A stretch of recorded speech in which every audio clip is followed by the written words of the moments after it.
Priya talkies जवळ गर्दीच्या सायंकाळी व्यापाऱ्यांच्या कर्मचाऱ्यांच्या हातून 2,75,000ची रोकड लंपास करणाऱ्या टोळीचा पर्दाफाश। मास्टरमाइंड कुणाल बत्रा अखेर आला पोलिसांच्या जाळ्यात।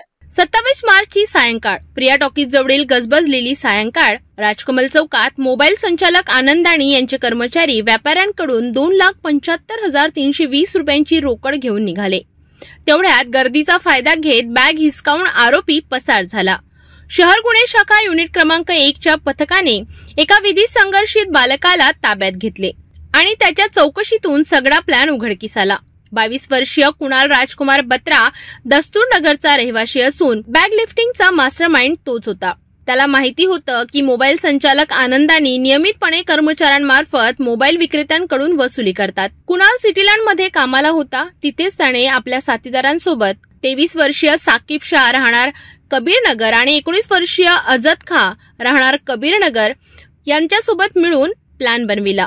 15 मिनिटांचा डाव। 27 मार्चला 2 वाजल्यापासून कर्मचाऱ्यांवर पाळत ठेवत योग्य क्षणी बॅग हिसकावली। 8 एप्रिलला पोलिसांनी दोघांनाही अटक केली। कुणाल बत्रा, साकिब शाह आणि अजद खां या टोळीने अमरावतीच्या व्यापाऱ्यांमध्ये पुन्हा एकदा भीतीचं वातावरण तयार केलं आहे।